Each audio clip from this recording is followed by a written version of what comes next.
So obviously you're not in Norristown anymore. So can you tell us why you left Norristown back in the day? Yeah, of course I can.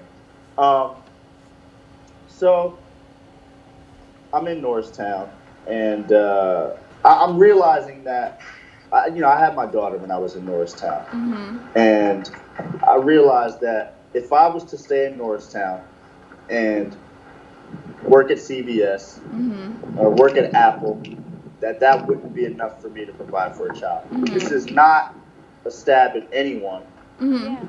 who chooses to go out and get a regular job and support their family. That's totally fine.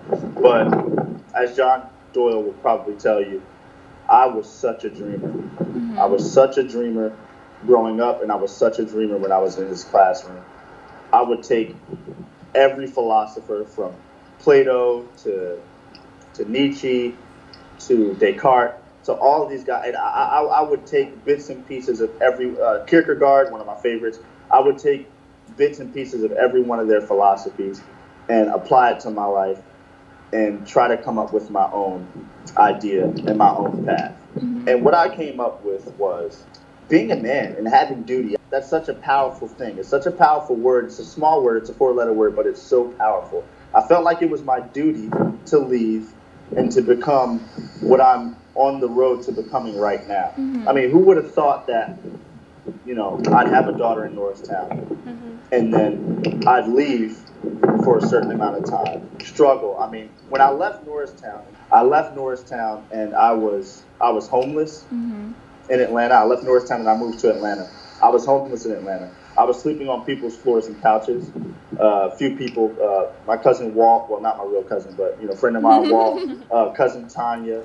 I slept in roach-infested motels. I mean, this is like real story stuff, and people don't understand.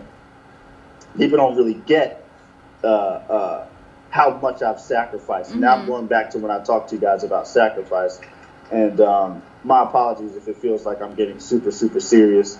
But this is something that I need people to understand because this is a subject that I don't think enough people understand. I slept in a roach-infested motel for months, for maybe half a year. Okay, I slept on couches. I slept on the floor, and I didn't have any heat. I got cold. I started breaking out in like these rashes on my body because the water was like messed up, and I was eating honey buns and noodles and eggs for dinner, lunch, and breakfast. And this was my life. I'd wake up with a sore throat, and there were times when I couldn't sing when I went inside the studio to do what it was that I wanted to do. And all along, I had people putting me down. Oh, you're this, you're that. You're never going to do this. You're never going to do that. And after a while, you'd think, hearing that so much that it would break you down, and you say, you know what, I'm done. I'm finished with this. But that never happened. That little girl's face and her smile never lost. I never lost sight of that, And I just wanted to put that out there. That this is why this has happened for me because I sacrificed so much and I never gave up. I was in Atlanta and I was, trying my hardest to make it happen. It didn't happen in Atlanta, so I left and I moved to LA. When I got to LA, I slept in a tent. Me and my friends, I was like, hey man, I was in camp when I was 9 years old, and I remember how to pitch a tent. So I pitched a tent. We got one from Target, and I slept in the parking lot of Target the first night, and then we slept in a park, I think, in North Hollywood, and then we moved from the park to the side of this Mexican restaurant named Andy's, a bunch of rocks and gravel, and then we went to work one day, and I think someone left the tent up. One of my homies left the tent up, and then we came back and the tent was gone. Someone actually stole the tent. Wow. So from there, we had to start sleeping in the storage unit that we kept our stuff in. So I had my guitar case, and I would open up my guitar case, and I would sleep inside my guitar case. I would curl up in a little ball. I would wrap my book bag up, and I would sleep inside the guitar case in the hallway. And they told us that we couldn't sleep in there. So it was actually illegal. So when they found out that we were sleeping inside the storage unit, they kicked us out. So we got kicked out of the storage unit. And then we met a guy named True. His name's Corey. And he let us sleep in his car. So I started sleeping in the car. And then from there, mind you, while all this is happening, within 2 weeks of moving to LA, and all this stuff is happening over the course of 6 months, but within 2 weeks of moving to LA, I'd gotten a job at a Greek restaurant. And, I kept walking back and forth and saying hello and, kind of feeling it out. Hey, how's it going, guys? They were still working on the restaurant. So finally, me and my boy walked over and was like, hey, man, listen, are you guys hiring? And they're like, yeah, we're hiring. You can come in for an interview if you want. So we went in for an interview, and, it was going well until they got to the question, okay, so where do you guys live?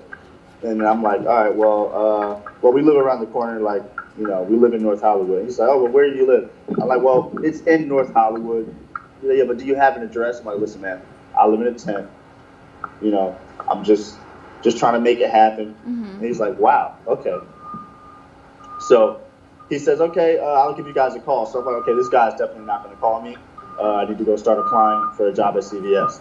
And then he actually called us and said, listen, I want to give you guys a shot. I know you live in a tent, but hopefully this will help you get on your feet. Got the job, met my girlfriend, Tilly. She's French. She's actually from France. She helped me out a lot, man. She let me stay at her house, and, she believed in me. She was a great support system. We had a baby girl, and then, now I'm here. It was such an amazing journey, and I'm so happy that all of it happened. If I had to do it all over again, I would. I really, really would. How is it now that living in LA? Say that again? How is it now living in LA, especially coming from like the Northeast, like East Coast? The East Coast, yeah. I love LA. I gotta admit, I really, really love LA. I love my city. I love Philly. I love the East Coast. There's nothing like it. The energy out there is unlike anywhere else. And I hear people from here say that. I hear people all over the world who go to Philly. I hear everyone say that. But LA, there's an energy out here, man, that's unlike anything else.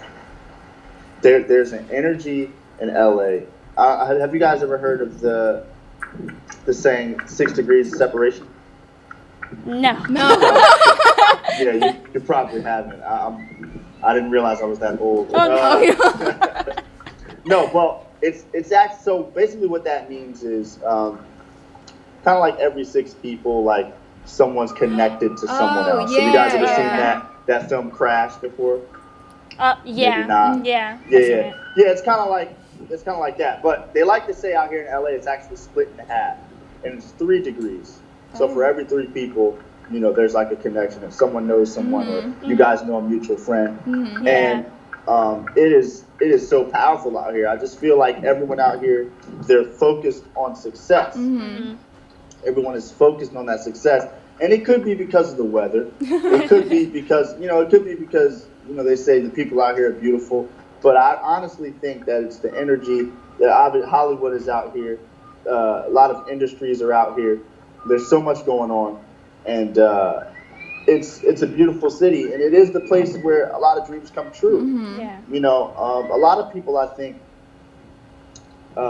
they get the idea that LA is kind of fake, and it's bubble gum and this and that. But what people don't realize is a lot of the things that they watch on TV come from here.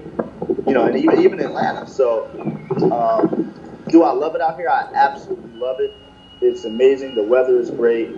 Obviously, the people are great. But the success rate is so much higher than other places out here. And I think it's because there's a collective energy of people who are on that wave of success, whether it's eating healthy or working out or reading or listening to audiobooks when you're driving instead of the radio. Whatever it is, it's great. I love it. But I also want to say I really, really love my hometown as well. The support that you get out there is unlike anything else. It really, really